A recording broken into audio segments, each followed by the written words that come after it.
Painless vaccine में जो painful vaccine है उसके कंपैरिजन में जो बुखार आता है, दर्द होता है या फिर जो वहाँ पर सूजन होती है वो कम होता है। ठीक है, तो मान लीजिए अगर पेनफुल वैक्सीन लगा रहे हो तो अगर वो 100 है तो इसमें 20 होगा। दर्द, बुखार और जो सूजन होता है तो ये कम होता है। बट ये जो है ना, इसको थोड़ा साइंस से हमको समझने की ज़रूरत है।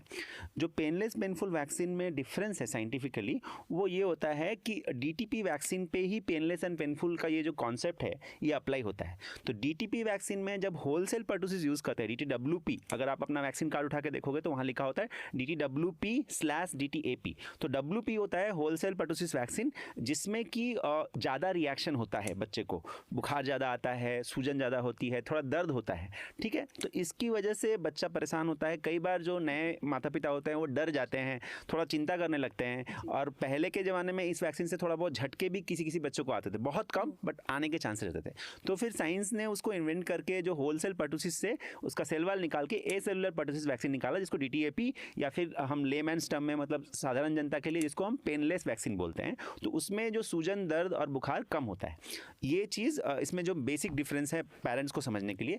और कॉस्ट वाइज अगर देखें तो DTAP मतलब कि जो पेनलेस वैक्सीन होता है वो थोड़ा कॉस्टली होता है और पेनफुल वैक्सीन थोड़ा सस्ता पड़ता है कॉस्ट वाइज। और अगर पूछें कि कौन सा ज़्यादा इफेक्टिव रहता है, तो जो DTWP वैक्सीन है, अगर सिंगल डोज में कंपेयर करें एक जो पेनफुल और पेनलेस वैक्सीन, तो पेनफुल वैक्सीन का जो इफेक्ट है थोड़ा ज़्यादा देर तक रहता है, उसका ड्यूरेशन ऑफ प्रोटेक्शन ज़्यादा दिन तक रहता है, उससे बच्चे को बीमारी से ज़्यादा दिन तक बचाया सकता है। बट चूंकि यही DTP वैक्सीन बार बार बच्चे को लगती है, जन्म के कुछ दिन बाद 6 वीक्स में, 10 वीक्स में, 14 वीक्स में 3 बार लगती है, फिर 1.5 साल के आसपास लगती है, फिर 4 से 6 साल के बीच में लगती है और 10 साल में भी लगती है। तो चूंकि ये बार बार हम देते हैं तो वो इफेक्ट उतना डिफरेंस नहीं पड़ता, तो दोनों ही इफेक्टिव है। तो चॉइस सिर्फ इसके ऊपर डिपेंड करती है कि अगर आप चाहें तो पेनलेस ले लें, बच्चे को थोड़ा कम दर्द होगा, ज़्यादा नर्वस जो पेरेंट्स हैं वो पेनलेस ले लें। पेनफुल वैक्सीन भी सेफ है, कोई प्रॉब्लम नहीं है, बट थोड़ा दर्द स्वेलिंग होती है, उसके लिए आप जो दर्द की दवाई होती है, पैरासीटामोल, कैल्पोलक्रोसिन की ड्रॉप्स आती है, थोड़ा सा आइस से वहाँ पर सेक लगाएंगे तो 1-2 दिन में वो भी ठीक हो जाता है। एक और डॉक्टर, जो हमारे सबके मन में सवाल रहता है कि एक दिन में 2 या 3 वैक्सीन देनी पड़ेंगी, हमारे चार्ट में अक्सर लिखा रहता है, तो देख के भी उसको देख के भी काफ़ी परेशानी रहती है कि क्या डेंजरस नहीं है कि आप एक बच्चे के यहाँ एक टांग में, दूसरी टांग में और फिर एक ओरल वैक्सीन भी दे रहे हैं, 3 वैक्सीन एक बार।